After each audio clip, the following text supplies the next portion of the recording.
This is Reno Lovison, executive producer for ChicagoBroadcastingNetwork.com.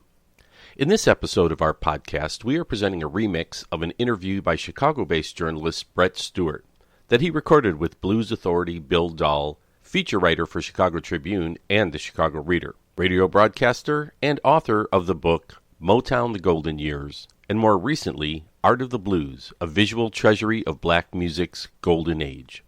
In this interview, Bill recalls his encounters with legendary performers like Muddy Waters, Lonnie Brooks, Professor Longhair, Otis Rush, Willie Dixon, Jimmy Johnson, Buddy Guy, and others, and remembers the clubs that featured them like Biddy Mulligan's in Rogers Park and Wise Fool's Pub on Lincoln.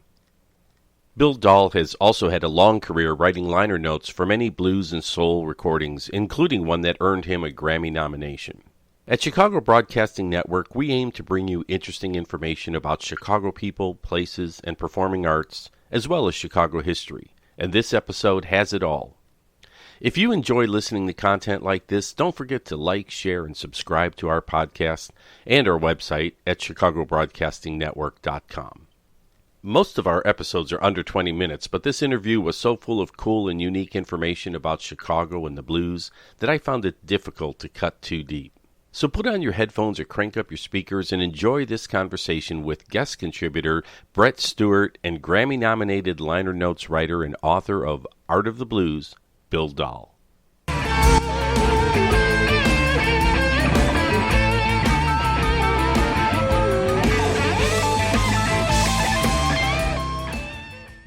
All right, I'm sitting down with Bill Dahl, the author of The Art of the Blues and the writer of a whole slew of different liner notes over the years, including liner notes that you received Grammy nominations for. Thank you for being with me. Well, thank you for asking.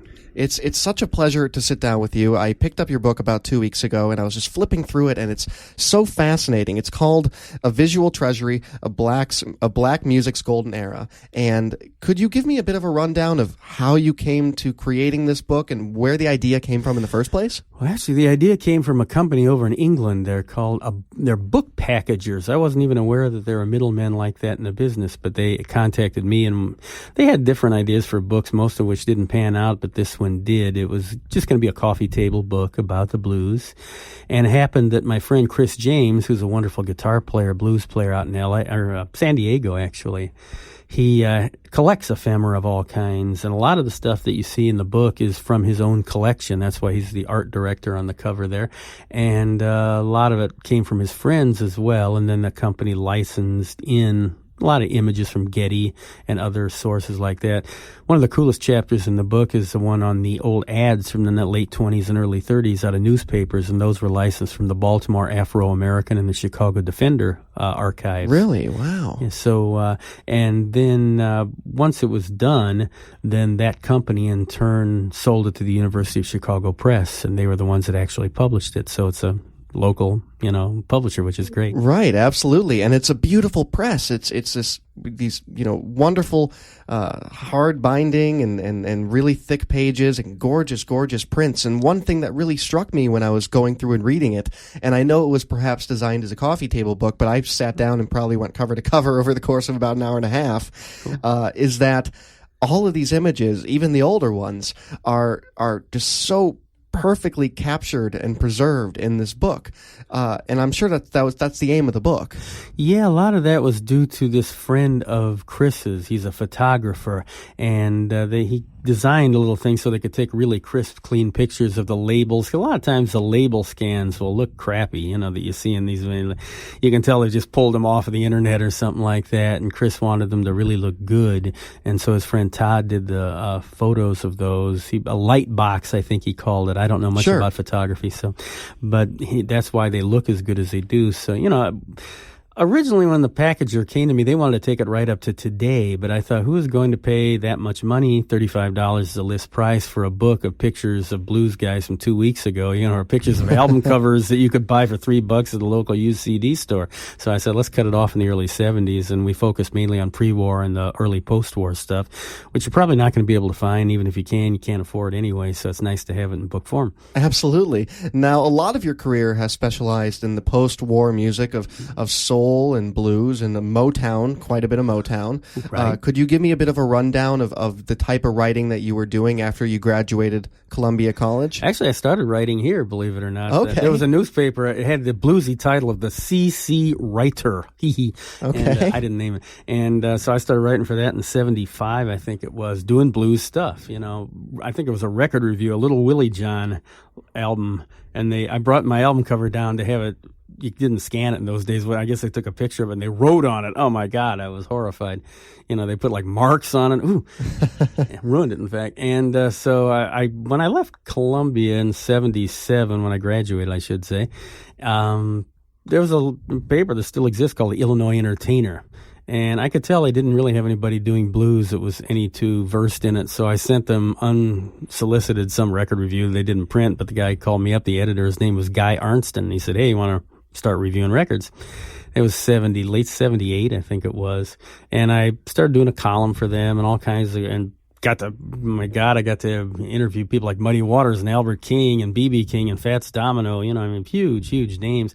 In those days, you could just walk up and say, hi, you got time for an interview? There weren't all these flacks and middlemen and agents and managers and PR people in your way. It was really easy in those days. I did some work for a bar up in Rogers Park called Biddy Mulligan's. A lot of those guys would play up there. Professor Longhair, for God's sake, came up there 2 weeks before he died, played a set and played a couple shows actually, and Bruce Iglar was there. He was on Alligator at the time, and we did a wonderful interview with him. It was such a privilege to be able to get hold of Little Milton, Carl Perkins. I look back and think how privileged I was to be able to talk to the superstars that are no longer with us like that. And so I wrote for The Entertainer for a long time, wrote for Living Blues, wrote for Goldmine Magazine. And about the mid-'80s, somebody wanted me to do a liner note on an album by a couple of people, Otis Clay, and then there was one on Alligator by Jimmy Johnson. And I did those. And it's hard to write liner notes for albums because, A, you can't fit many words on the back of an album cover, and B, you're trying to sell the album rather than do some great historical overview. So, it was cool, but it was nice to see your name on the back of an album, but it wasn't the end of the world either. But then when CDs came along and you got to go as long as you wanted in a lot of cases, I do stuff for Bear Family now. It'll go 40,000, 50,000 words. I mean, it's like, right. It's almost a book, They'll do a 12 by 12 hardcover book, and it'll be something really like we did a couple of Freddie Kings. I mean, even now, there probably as much info on Freddie King as exists in one place. There is no book about Freddie, although I just helped his brother finish an autobiography, so there's a lot of stuff about Freddie in there. Benny Turner is his name. He's his bass player for many years. Very cool. So 2001, we did that Motown book, Motown the Golden Years. That was fun. That was my first book. This is only the second one. Long gap in between. It's like my radio career. Like every 30 years I get a radio show. Well, every 15 I do a book. And we did those liner notes that got nominated for a Grammy on the Ray Charles box in 98. That was a lot of fun. And right now, the Blues Music Awards thing, the Arthur Crudup box that I did the notes for, is nominated in the historical category. So I'm about to go to Memphis to do that to hopefully win the award, although that's certainly not a given. There's some pretty strong competition. But I love doing liner notes. That's my main thing. I like to, it's just something about the form and everything. It doesn't take a lot of time, but when you're working on it, you really got to work hard. It's really intense trying to do interviews, and it's getting harder to interview people because they're all leaving us, unfortunately. So there's not as much first person as there used to be. It used to be a breeze, and it isn't anymore to find people that were there because, a lot of liner notes, they don't really dig too deep, and I love to get in there and really, try to find out what really happened. Like with the Freddie King thing. Right. The discographies were so wrong and so screwed up, and talking to the people that were actually on the sessions, we did a world of good in trying to fix that. And that's what you hope to do, is you hope to change history a little bit for the better when you go in there. Then you came in and you knew some of that stuff was wrong, and you're trying to sort it all out. Oh God, that can't be right. So it's a privilege to be able to do that too. When I was reading your biography on your website, and I was reading about how you had finally found your niche when you finally discovered that you could write liner notes, and this is something you can make a living doing and do for a bevy of different labels, and you have done it for a great many labels, I was a little bit blown away because I had never imagined in my mind, oh yeah, it's somebody's job to write this. And I love these because my favorite thing about going and buying a record or buying a CD, it's one of the reasons I will hold on to physical media till the day I die, is because I like the booklet. I like the pamphlet. I like to read what writers like you have written. And I think that's a very important part of digesting that music, and especially if it's a physical medium like vinyl, where I can drop the needle on the turntable and then pull out the booklet and read the booklet and have that experience. Was that something you enjoyed before you had started writing liner notes? Oh yeah, sure. I mean, in those days it was just albums, And like I said, those are more, the whole reason you wrote liner notes on albums was to make you buy the album, basically. This is a good record because you should own this because. And that was, you were more a salesman than a writer, like a serious journalist. You look back at some of the 60s liner notes on the back of those rock albums, and they're hysterically inept. They're written by like some DJ or something. Right. Just a favor from the record company, probably handing them a couple $100 or whatever. But it's become quite an art in recent years and companies like Bear Family and Revenant, they've taken it to insane lengths. I mean, some of the books are bigger than books in the library. It'd be 300-400 pages, but humongous photo libraries in them and everything, all in beautiful color like the book here. It's a whole nother world now. So that's what's so nice is that I'm glad to hear you say, I hope a lot of other people are like you. I wish there were more that still want the physical product. I'm a CD guy myself. I'm trying to weed out, when I get it on CD, I get rid of the record because you get distortion. You get pops, snaps, crackles, skips, and everything. That's why I'm not a big vinyl fan as opposed to CDs, which is as close to the master tape as you're likely to get. I'll never forget when I first heard a CD, I could hear things that I never heard on the records. They just weren't there on my old albums. I'm hearing, I remember on Clyde McPhatter and the Drifters, What You Gonna Do, I could hear the drummer playing the bell of the cymbal, and I thought, where did that come from? That's not on the vinyl pressing I've got. It's not even audible. So that's what convinced me to start making the change. That was 25, 30 years ago, whenever CDs started to come out. Now, you say that writing liner notes is, in a way, its own art form. And I think you're absolutely right. Now, that involves, as you have alluded to, going and talking to the session musicians, going and talking to the artists. Is that something you'll still do if you're writing a reissue, or you'll try to hunt down people that were there? Oh, yeah, always. That's the fun part. There's like three phases of these things. Doing the interviews, I love with a passion. Transcribing the interviews, I hate with a passion. And then you actually have to write the thing, and that can go either way. I miss the major labels a lot. Universal, for example, used to do a lot of great stuff from the Chess catalog and the Motown catalog and everything. They're pretty much out of the CD business, per se. They just do this. If they do anything, it's that streaming and all that stuff. And I can't imagine paying 99 cents to lease a song, in effect. Physical copies is the way to go as far as I'm concerned. I'm certainly not getting rid of my CDs. So a lot of that stuff is just locked away like it's in Fort Knox, and you're never going to hear it again. So it's another reason to hold on to your CDs. Is that problematic when you're trying to preserve the history of a genre like the blues, and you have indie labels that want to help create these, these giant CDs of all these artists and their masters, and they can't get a hold of them? It's incredibly problematic. Between the price of them and the fact that they don't want to license out unissued tracks, let's say, for what reason, I have no idea, because they're never going to do anything with them. It's a terrible problem. And, there was a humongous vault fire a few years ago at Universal. It's not well known, but I'll let you in on something. All the Chess Masters are gone. All the Duke Peacocks are gone. The Excello's gone. ABC Paramount gone. If it wasn't digitized before that fire, it's all gone. So all that unissued chess stuff, soul stuff in particular, is history. And that's heartbreaking to me. Duke Peacock, none of that stuff ever got done past Bobby Bland and to a certain extent Junior Parker, and it's just gone. Wow. And I don't, there's just no way, unless there's like dupes sitting in Europe somewhere that nobody knows about, that we'll never hear all that, Buddy Ace clean off a tape, or Joe Hinton or Ernie Cado or the Malibus or anything like that. That you didn't back that up is just mind-boggling to me, and it's not the first time that's happened. Remember, in the early 70s, mid-70s, there was an Atlantic vault fire that wiped out all the unissueds. They had it separated, so the unissueds burned. That's weird unto itself. Makes you wonder about the circumstances. But, right. I've actually handled some of those tapes that got burned a little bit. It was very bizarre. One time, a friend of mine invited me to go into the Atlantic, vaults a little bit. This is only about 8-10 years ago. And I remember pulling one out off the shelf, and the bottom was all black, where it had singed a little bit. And I thought, yeah, that's kind of scary.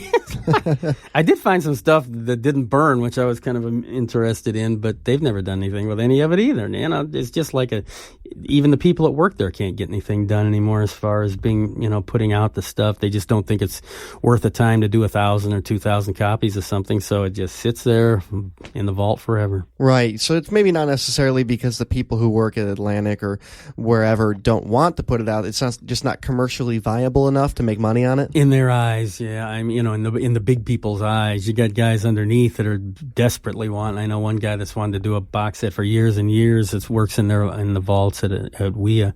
They're just not interested in doing it. So he's, always frustrated about that, but there's nothing that can be done. So what I want to talk about and backtrack a little bit is your interview process with a lot of these artists. You've had the opportunity, as you said, to interview a lot of your heroes, whether that be Muddy Waters or Albert Collins or Professor Longhair you mentioned earlier. Are there any particular instances with any of these interviewees that just resonate particularly profoundly or poignantly for you all these years later? All the early ones. Going to Muddy Waters' house in Westmont in 1981 was pretty mind-boggling. What was that like? He was sitting there at his kitchen table wearing a Japanese bathrobe and looking much like a regal potentate from some Far Eastern, country. And he says, "How many questions you got for me?" And I said, about a couple hundred. And okay. And then, and I left my buddy in the car outside, and it was a cold morning. It was like 8 a.m. I know, it was an ungodly hour for me. And at the end, here comes my buddy walking up the street, and as I'm leaving Muddy's house, and he goes, "Oh, is that your buddy?" And I said, "Yeah." He said, "Why didn't you have him come in?" And I thought, oh boy, I think because he didn't want to interrupt, but so that one. And, Fats Domino, I was so nervous. It was about 79 or 80 sometime, because I was buying his records when I was 3 and singing them on the street corner. I was a weird little kid. And I'm going to Be a Wheel Someday was one of my, big ones. And so I go in there, and Lee Allen, his legendary sax player, introduced me to him. He goes, "Bill, don't you, Fats?" And Fats looks up and goes, "Nope." I thought, oh, God.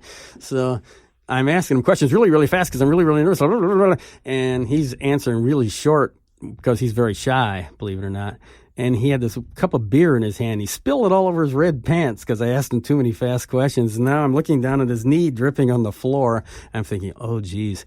And Flunky immediately comes over and wipes his knee off with a towel. And I thought, well, that's pretty cool to have a guy like that, Turned out the guy was Reggie Hall, who wrote the song "You Talk Too Much" for Joe Jones back in 1960. Wow. He was his valet at that point.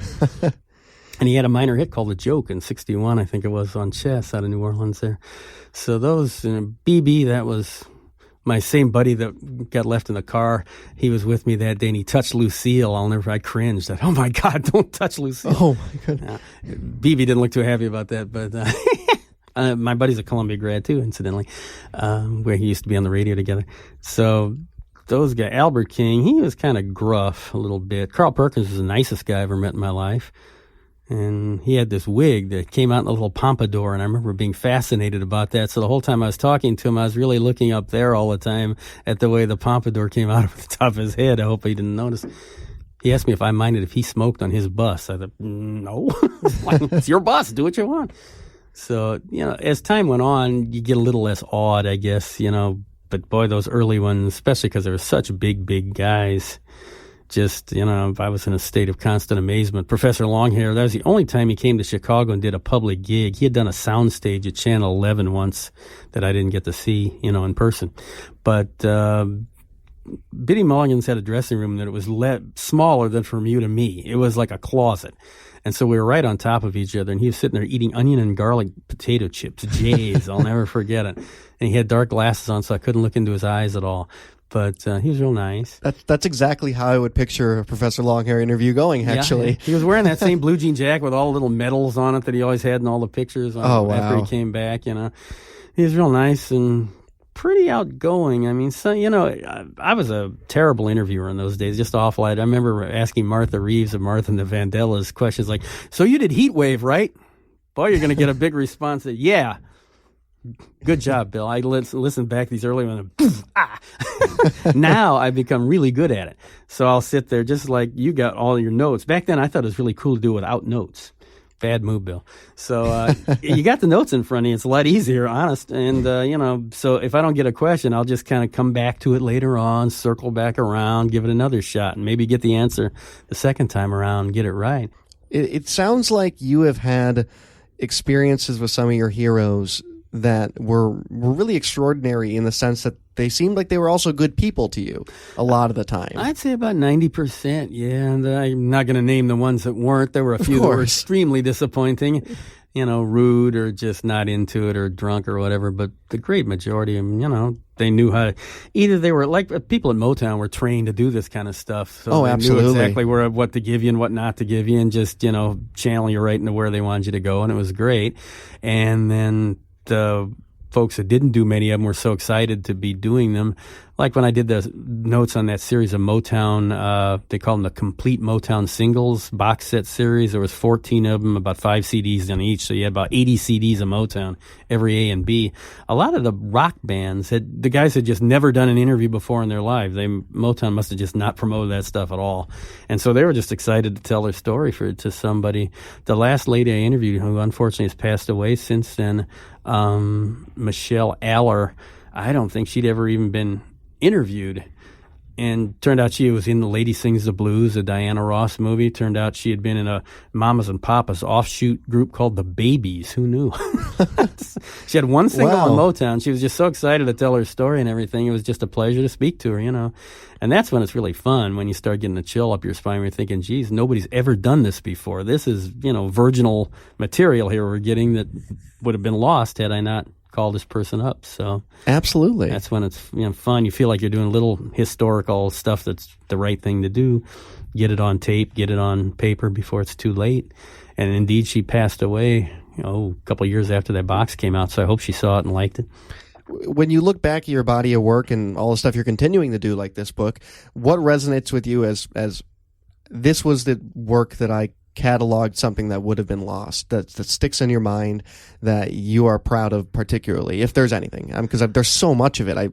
You have such an incredible body of work that's so big. Thank you. The Motown stuff, I think, in particular, because that was so much fun. When we did those, it was like 3 guys doing notes at the same time. Our boss was doing some. A guy over in England named Keith Hughes, who's a Motown historian, was kind of doing the history of the records themselves and everything, and I was trying to do the interviews, a lot of that. And then Harry Weinger, our boss, would put it all together.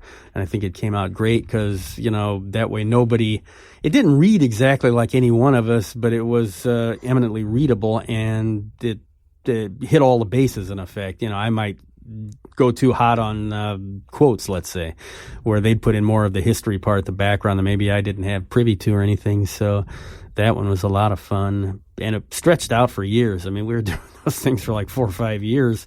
Just kept doing them. I thought maybe it would stay. The first one was from 59 to 61. Then we did 62, 3, 4, 5, like that. I thought maybe it would peter out in the mid-60s, but we just kept going. Got to 70, just kept going. Ended up going all the way through 72. I thought, man, I was hoping by that time, hey, maybe we can do all the 70s too. It didn't work out that way, but we did a lot of songs there, man. It's a lot of records. See, that actually sounds like it borders on into investigative journalism in a capacity. Most certainly, so. Yeah, very much so. And that's the fun part for me, is tracking down people, finding phone numbers. There was a gentleman named Chico Leverett. He's one of the Satin Tones, and he'd had his voice box removed, had cancer. So we talked mostly about email, and unfortunately my computer crashed and I lost those. But what I do have still is the one little recording we did with him with the mechanical voice box. Wow, I mean, that's dedication to try to even talk like that and answer a few questions, And he cared. He really wanted that story to be told. And a lot of those guys are like that. They want their history to be known before it's too late. He's left us too. I didn't even know it a couple of years ago, but we're losing those people left, right, and center. It's Lonnie Brooks and James Cotton in the last month alone. Yeah, I went to Lonnie Brooks's funeral. Did you? I would love to. And it was heartbreaking for me as someone who was such a massive fan of him. He was another one early on. I interviewed him 3 times within about 3 years, and he was such a nice guy and such a outgoing guy. First met him 78, before he even wore a blue jean jacket. He's wearing a brown suit. and it's a Wise Fools Pub, which when I was starting to go see live blues, that was the place to go on the north side, Wise Fools. It was a wonderful room. They did 4-night gigs, Wednesday through Saturday, so you had some time to go see them. I'd go see Otis Rush or Fenton Robinson, and then one day they had Albert Collins come to town, so I was all excited about it, just loaded. And Lonnie was the backup band. That's when I met him that night. And I couldn't get close to Albert. That's how crowded it was to even say hello or anything. Didn't get an autograph, didn't get anything. And later on, I got to interview him, and that was a kick too, because he was so quiet off stage, so shy, so humble. He was up there on stage. He looked like a 1,000,000-watt incandescent bulb on stage. He just glowed when he'd come out in the audience and go outside on a 0-degree night and be playing out there with steam coming off of his head. It was just an astounding sight. Whole crowd would leave behind him. There would be nobody left in the room but the band playing. Everybody else would be outside. Wow. You don't see stuff like that anymore. No, not particularly. He was just like, he sizzled like nobody else I've ever seen. In live performance, by far the best I ever saw in the blues circuit. Second probably being Arthur Adams, my buddy out in L.A.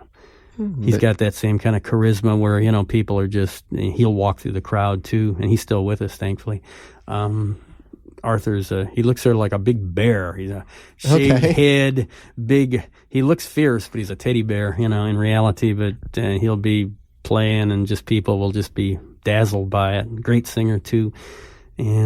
But those guys are leaving us, unfortunately, and when there's nobody replacing them, in my eyes at least. I mean, contemporary blues, it's there, but does it excite me? No. I gotta be honest here. I'm trying to be honest. Certainly. And actually, you've jumped ahead to something I wanted to talk about, which was the future of blues. And it is a very precarious place right now. I don't know that there is a future, really. I mean, I shouldn't be saying that because, the contemporary thing, you go to the Blues Music Awards, but it's such a little insulated thing. I mean, it's all these people that go on these blues cruises and they all love each other, but nobody outside that little crowd really knows about it. And since Robert Cray, Stevie Ray Vaughan, and ZZ Hill there in the 80s, there's been nobody that's crossed over into any kind of mainstream recognition kind of thing. It's just, there are some great players like Chris James. I'll plug him until the day I die. Or Nick Moss, Chicago's very own, who's one of the best players you'll ever see. But there aren't many people around that do it and care enough to make it sound like blues as opposed to rock, as opposed to, most of what passes for blues on the contemporary scale is just rock. Sure, it says rock in a 12-bar setup. Exactly. And I read a different interview with you maybe about 4 years ago where you said that you still hadn't seen any worthy successors to this heritage, and obviously that's a sentiment that you still hold today. And I was thinking about it, and I even think about Lonnie Brooks's sons, who are Wayne and Ronnie, and they're certainly not young men. They are now part of that older lineage of blues artists that their father was a part of. Or Little Ed, or, guys like that were just considered. Well, I remember that album, I did the notes on the New Blue Bloods back in, 79, I think it was. I mean, those were the young up-and-comers. Man, those are the elders now, and the ones that are left. A lot of them have passed away. Professor Eddie Lusk, Michael Coleman, they're gone. So we've lost part of that generation, too. It's all kind of sped up in a way. The guys that were looked upon as the future of the blues, they're gone too. So now it's another generation. But man, I'm just not hearing it. Most of that stuff, other than Chris and Nick and a handful of others, I don't hear it. I'm sorry, I just don't. And I'll sit there and just get bored out of my skull, if you want the truth. Either it's a guy trying to do an imitation of somebody I love that I knew, 30 years ago, or else it's just rock being passed off as blues, and it's kind of distressing in a lot of ways. So I'd be curious, there's a line that obviously has to be walked here, that you don't want to sound overly derivative. You don't want to sound like you're imitating an artist that someone else has loved years prior. We call it the museum factor. The museum factor. Mm-hmm. But at the same time, you don't want to alienate the heritage and the authenticity of the genre, right? Which can be done very easily by jumping into rock and roll which I'm sure a lot of producers probably push those artists in that direction for commercialism. So what is a up and coming blues artist that can be successful What do you think they need to sound like? Do you think they need to experiment outside of a zone, but not too far that they're moving into other genres? What do you think? A real good songwriter at the top and a real good singer. Those are the two things. I don't hear the singing at all. Right. The vocals have become almost not almost, just secondary to playing as many notes as you possibly can on a guitar. Nobody wants to hear piano players. Nobody wants to hear harmonica players. They just want to hear that guitar, and they just want them to burn, just shred, And to me, that's about the most boring thing on earth. It's not chops. It's what you do with it. Yeah, I think you actually said in that interview that a lot of players mistake speed and aggression for power or something along that line. Yeah, I mean, Albert Collins, man, he'd take one note and hold it for 2 minutes. It would just ring through the ring like it was coming from God himself, just came down from the sky. And that was a whole nother world. It was transcendental. I don't see anything like that now, where you just sit there with your mouth open going, oh my God, this is the best thing I've ever heard in my life. I can't imagine anybody in their 20s having that kind of transcendental experience hearing this stuff, where you're oh geez, you go out and your whole world has been changed. I just can't imagine it. I'll never forget the Blues Music Awards a couple of years ago. Some young guy whose name I'll mercifully leave out won for the Blues Soul Award over a couple guys let's say Otis Clay and somebody else. Otis never got one, incidentally, and even though he was there, I just felt terrible for him. And the guy got up there and actually had the nerve to say, yeah, it's been a tough 5-year climb or something like that. Oh, jeez. I just wanted to cry. And Otis back there, a 50-year climb, and he's still climbing because he didn't win, so there you go. And it's heartbreaking because again, it's this Blues Cruise crowd that votes on those awards, and they don't care about these old guys, so the heck with them. And, the history of the thing is everything to me. If I'm lucky enough to win in a couple of weeks, or if the thing I worked on is I'm, doing the little award representation, I'm going to hopefully have time to say, please keep buying these reissue CDs. This is the history you're supposed to be learning about. You're supposed to cherish this stuff. It isn't just who played on last week's Blues Cruise. Certainly. And you mentioned that, Albert Collins could play a note for 2 minutes and it would just be transcendental. Mm-hmm. I think about some of the blues artists who are most pivotal to me.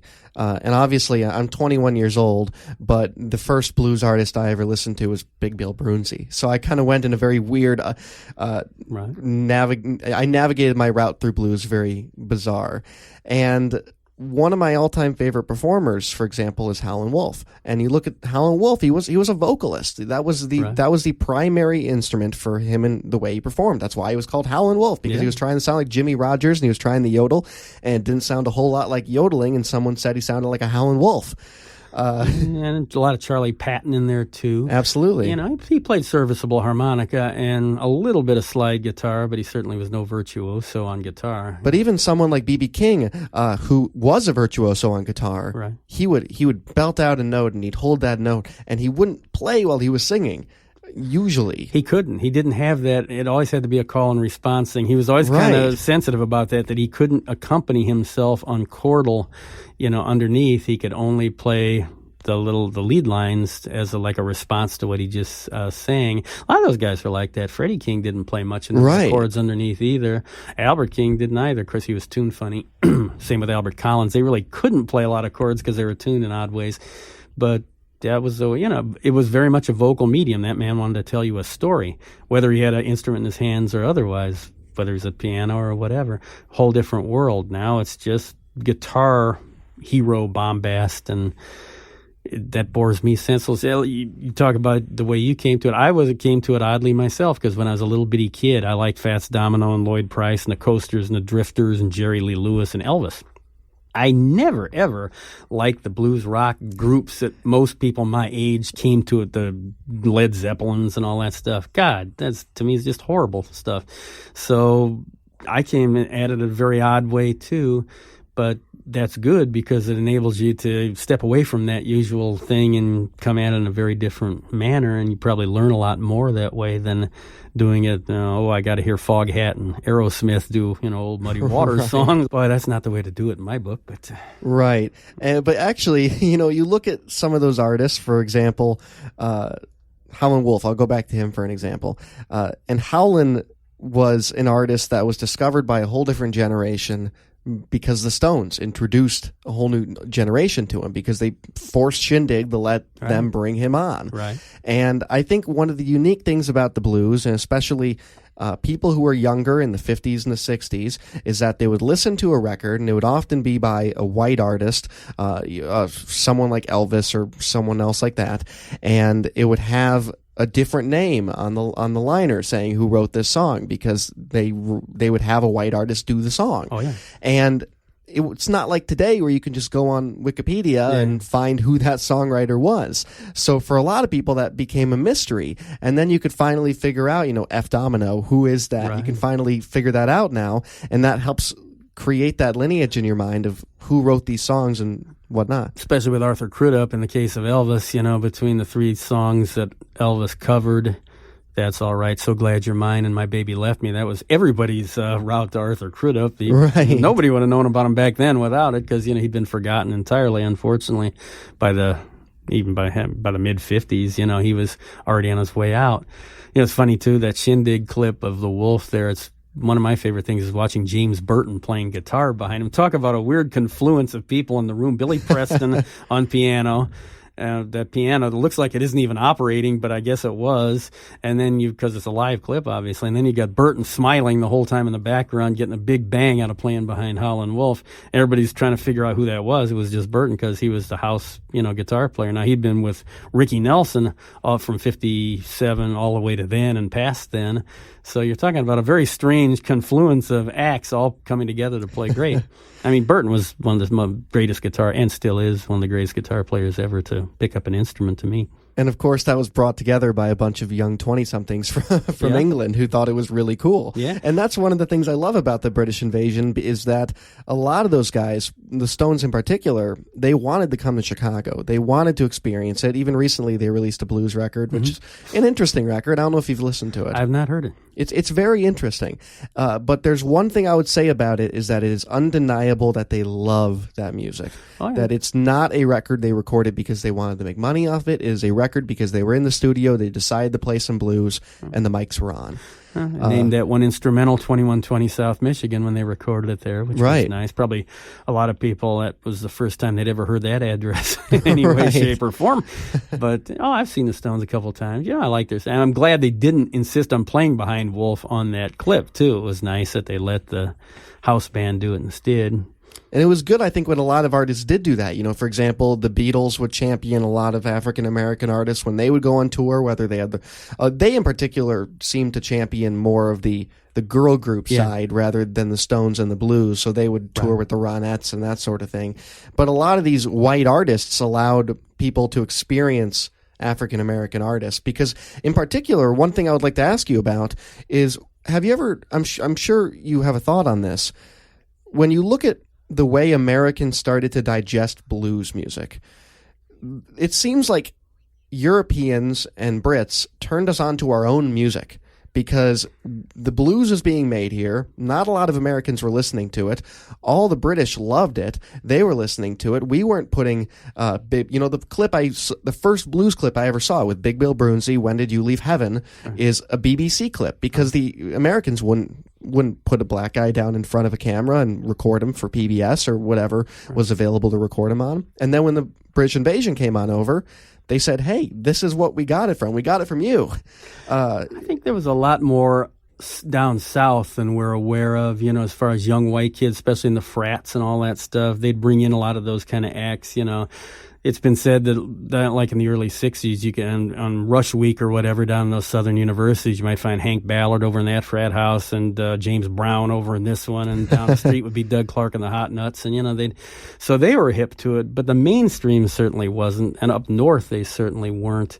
And so that, I'm sure that a lot of, especially the collegiate types up north and everything, got into it directly from the Stones and the Yardbirds and the Animals and the Pretty Things and those kind. I always thought the Animals kind of had the best groove of any of those British. Right, and you'd pick up one of those records and say, who is J.L. Hooker, right? Yeah. And they would turn you in that direction, hopefully. Right, sure. Yeah, a lot of that, I do like the Animal stuff a lot, I'll admit to that, especially the original stuff that they did, the real rave-up stuff is nice, and obviously Sonny Boy Williamson made those albums with him. I've never believed that quote where he said, those boys want to play the blues so bad, and they do, or whatever it is. That sounds like some British wag's cute little line. I don't think a blues guy would really come up with something like that. Anyway, it sounds like something Winston Churchill might have said more than right. Sonny Boy Williamson, like he's trying to be witty and urbane, what Sonny Boy would have said if he didn't like him would have been a lot cruder and ruder, and we won't say that on the radio, but... I want to reroute back to Chicago blues for a moment. You have been heavily involved in the Chicago blues scene really ever since your college days. How have you watched it evolve over the years? Because have you been in Chicago since then? Whole life. Whole yeah, life. For better or worse, whole life. Okay. Yes, as my bank book would attest. But yeah, I mean, in the late 70s was really when blues was starting to come onto the north side real heavily. I've never owned a car, so I was never able to do a lot of that south and west side bar hopping that a lot of the other folks, the writers were able to do unless they took me along. But Wise Fools was the place in the 70s pretty much. I was too young to have seen the Big Johns and Mother Blues of the mid-60s. I was just doing some Paul Butterfield notes the other day. Really? Okay. And though that scene, I would have been like 10 years old. Right. So I didn't get to experience that. So that would have been fun. But I didn't come on until 7. My mom, I was so young. My mom, and I'm kind of timid, my mom took me to see Otis Rush at some little joint. Pardon me. It was off of Diversey. Clark and Diversey. It was called Zim's. It was a little basement joint. Nobody was there. Otis Rush was playing. My mom and her boyfriend took me, and I was scared to death, of course, to even be in the room. And Otis was there, and I remember they're adjusting the lights right before the set started, and I remember hearing him say, I don't care if they can see me, I just want them to hear me, or something to that effect. And I'm like, well, that's cool. And so I talked to him in between, sets and set up an interview and everything. And Otis just never had too much to say. He's a shy guy. I didn't, but we tried anyway. And then I started going and seeing him all the time at Wise Fools. Fenton Robinson, God, he was the mellow blues genius, they called him. Very smooth guitar, played a little jazzy. Great voice. Again, the voice thing, same with Otis. Great voices. Right. And so Wise Fools was happening there for a while, real strong. Willie Dixon, Memphis Slim was there, all kinds of people. James Cotnoys did Christmas Night, couldn't get in the door. And then I started going to Biddy Mulligan's way up in Rogers Park. That became the happening place in the late 70s, early 80s. They sponsored my radio show, so I had access to all the acts that came in. Even if they didn't want to do the interview, they sort of figured, well, maybe I won't get paid if I don't talk to this little kid. Right. So, and then during the mid-80s, Kingston Mines was always there, too. It was a little further south. It was on Lincoln until the back end collapsed one night. Famous story. Wow. Yeah. It was a block north of Wise Fools. And then they moved to their current location. Across the street was a place called Blues, still is. And I hung out there for many years, mainly in the mid-'80s.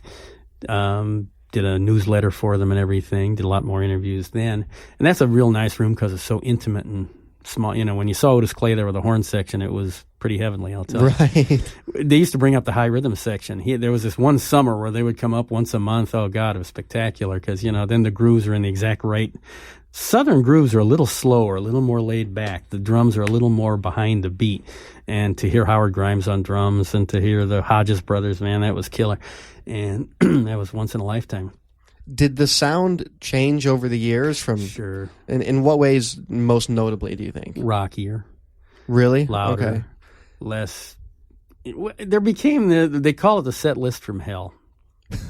And it involves Mustang Sally as number 1, Down Home Blues is number 2. When I started going, Every Day I Have the Blues and Stormy Monday were the ones you kind of groaned when you heard. Nobody ever plays Every Day I Have the Blues at this point. It's always the doggone Mustang Sally and Down Home Blues. Someone else is stepping in. Thrill is Gone. Mojo, Sweet Home Chicago, one, yeah. Right? And it became a tourist attraction. And when that happened, it all went to hell, if you'll pardon the expression. It just did. It became this repertory thing where they had to play this certain set of songs. Those clubs closer to the Loop were particularly rough on that, where they were almost told what they could play, how to play it. And I don't know if you're aware, but there was at one point there where a certain club on Lincoln Avenue that isn't blues had sort of a racial quota where the bands could only have so many white guys in the band. Really? They were not booked if they had too many white guys playing in there, and that had to be overcome. They called it the plantation mentality, where the bosses would tell you who you could hire and who you couldn't. And some guys just said, the heck with this, I'm out of here, and others buckled and did it. So that, and all this stuff combined definitely diluted what was going on in the blues scene in Chicago. I remember when I was writing for the Tribune there in about 97, they wanted controversy, and they had me write about what was wrong with the blues scene in Chicago. Oh, a lot of people got mad on that one, let me tell you. But a lot of stuff was wrong by the mid-'90s. You know, it had become a very tourist-oriented thing on the north side of Chicago, and there wasn't a whole lot happening. And they started not bringing in any national acts anymore because they cost too much money. Even Blues Etc., which was Blues' sister place, for a while they were bringing in some real nice national acts, and then they cut back real heavily on that. And there was nowhere to see a traveling guy on the north side like a Little Milton anymore, or an Albert King. They kind of faded on out. Sure. And that was real bad. So, you know, the old Chitlin Circuit acts no longer had a place to play because it cost too much. You know, I don't know if you're aware, too, that bars pay a lot less now than they did back in the 80s for bands. It's hard to believe, isn't it? Everything else went up sky high, but a night, wages for a blues musician, especially a sideman, are pretty paltry, even at the big clubs, even at the well-known ones. And it wasn't always that way. Let's say back in the 80s, band might have got $1,000, a well-known band on a weekend night. You'd be lucky to get $400 now. And that's that's pretty sad, isn't it, to treat what's the last few guys that are left like that. And that's why you don't see a lot of those bigger name guys playing local clubs very much, because they just say, nope, ain't doing it for that. And I'm sure they probably don't want to continually play the Set List from Hell. No. Because No. The big name guys wouldn't do it. It's the meat and potatoes, doing this for a living kind of band. Sure, Might have sure. a Tuesday and a Thursday at one place and a Wednesday over here. And they feel the need to do that, unfortunately. But I'm happy that you mentioned it, because in my interview with Bruce Iglauer, he mentioned the exact same thing. That he said that even at a certain club or two in the city, they'll be required to play certain songs. Sure. And that plays into the tourist attraction aspect of it. And the plantation thing, too. Right. Where they think these musicians are kind of their property to do with what they please, instead of looking for any kind of inspiration musically on the stage, like we used to see from an Otis Rush, where I swear to you, the hair would stand up on the back of your neck. I mean, it was just like the hounds from hell had invaded, and it was just astounding to see the emotion coming from this guy in his playing and in his singing. That just doesn't exist anymore. That the direct connection to the history of the music all fused together there, and it just like an electric bolt went through the room. It ain't there, and it never will be. I don't think at this stage. It just won't, because it's become just a thing. It's become a commodity. And it sounds like all of that it perpetualizes a lot of what we've talked about.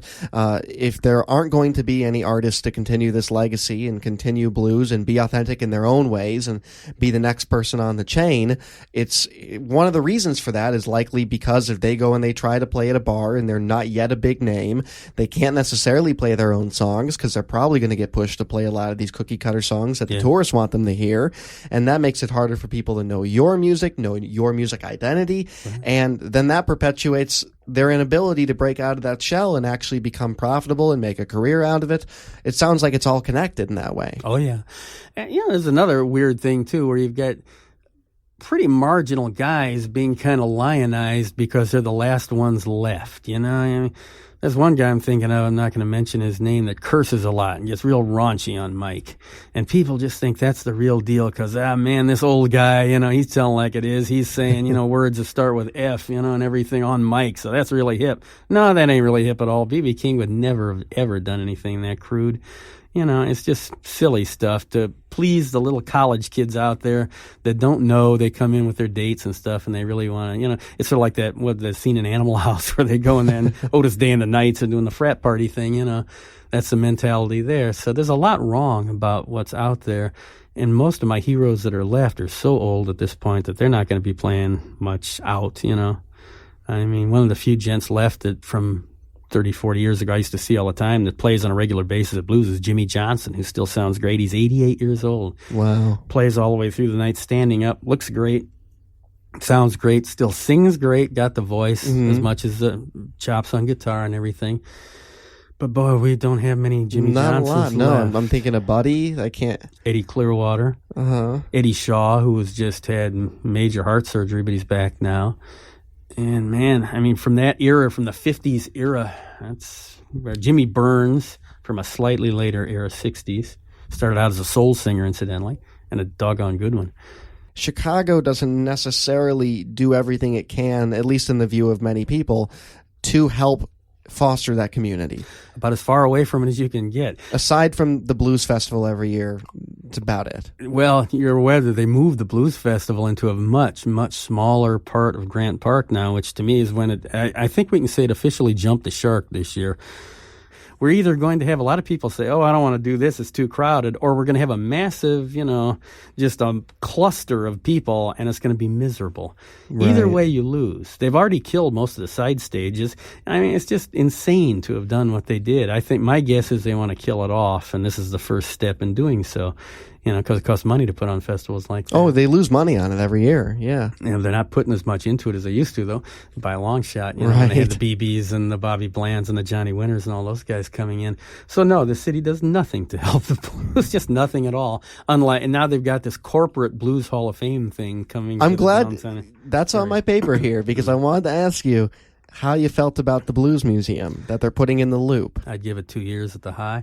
Really? There are it's a for-profit, too, which is going to be hard to garner donations. Yeah, I mean, who's going to go more than once locally? So it's all going to have to come off of tourists. What we should do, of course, you're aware that VJ and Brunswick both were in a building at 1449 South. Oh, yeah, Record Row. That's just sitting there empty, decaying away into dust. Why not put something there? Let's say a Soul Hall of Fame. That would be kind of cool. Sure. And or help the Blues Heaven Foundation down at the old chess building. That needs to be run a heck of a lot better. You look at the way Sun is run down in Memphis, or the rebuilt Stacks or whatever. People are lined up. That Sun thing, people line up down the block to get into there. The chess thing, nobody even knows it's there. It's really sad. Right. It's just another example of how Chicago is always lacking, where so many other cities, Memphis is just like one big music museum, the whole downtown area, and outlying as well. You go out to Stacks, you can go out to Sun, you could probably go out to High if you knew somebody, because that's still a working studio. And then you've got Graceland, you've got Al Green's Church, you've got that Gibson Rock and Roll Hall of Fame, or Music Hall of Fame thing. You can just spend a week there doing nothing but seeing music museums. Sure. We don't have that in any capacity. Nope. Really, we don't. And City Hall doesn't care. I got news. I do not care. And they're going to kill off the Blues Festival. Watch and see. There should be 10 times the monetary support for these things that they give. It's just, it's a crime. It's a travesty. And, let's close on a happier note than the blues being in both economic and artistic turmoil. Mm-hmm. But over the years, and perhaps think back to when you first started listening to the blues, what do you love about it? Because you've dedicated your life in various capacities to covering it. Oh, the way the old stuff makes me feel, I guess, as much as anything, and the musicians themselves. I mean, a lot of people in this business have a tendency to worship a piece of plastic as opposed to the actual artists themselves. And, it was much more fun to see them live, see them do those songs, and get the kick of actually, experiencing the music the way it was supposed to be experienced.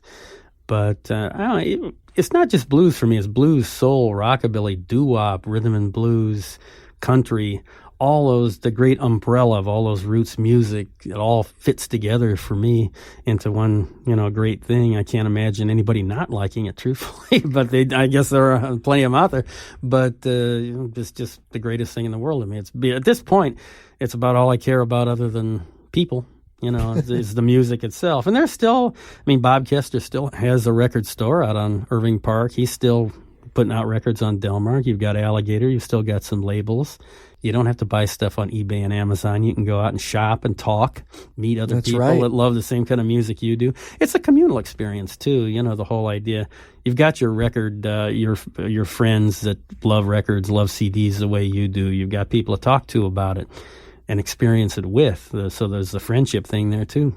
I totally agree, and I will certainly say that 2 weekends ago, I spent 3.5 hours waiting in a line at Dave's Records over in Lincoln Park for Record Store Day. So it's alive and well amongst some people. Oh, yeah. Which is wonderful. I did a radio show not long ago with Dave on Dave Hoekstra's show. Okay. We hadn't talked for a long time.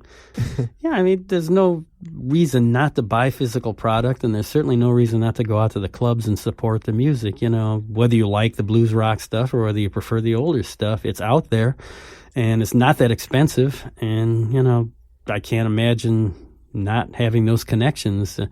Yes, it was more fun back in the 70s and 80s, but it can still be a great time. Anytime you want to do it, you can still experience it. Not just in Chicago. There are other places, you know, Memphis, New Orleans. It's hard for us old people, I guess, to get used to the idea that things change in a lot of ways. Well, Bill, I want to thank you so much for spending time with me and talking about the blues and your book as well. And your book is, again, so wonderful, and people can find it. I'm going to put it in the liner notes of this podcast. That's another beautiful thing with podcasts is I can have attached liner notes to this. Yeah. So all the info with your book will be in there. Thank you again. It was really a pleasure. My pleasure. Thanks for having me.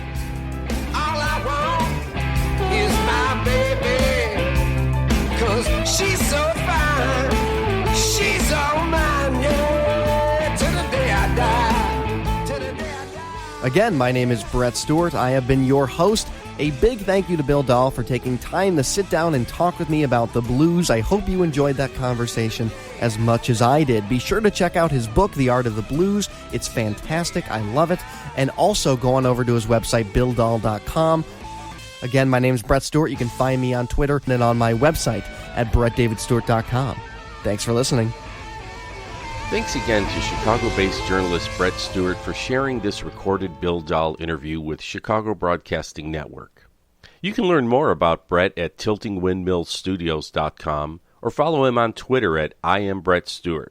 I'll have these links and more information posted on our website at ChicagoBroadcastingNetwork.com. As always, if you enjoy listening to content related to Chicago history, Chicago people and places, as well as lifestyle and the arts, including Chicago musicians and authors, be sure to like, follow, and subscribe to our podcast. You can also subscribe to our website at ChicagoBroadcastingNetwork.com to be alerted that way when new podcasts or video content is added. By the way, if you need video production in Chicago for your business or organization, check out RenoWeb.net.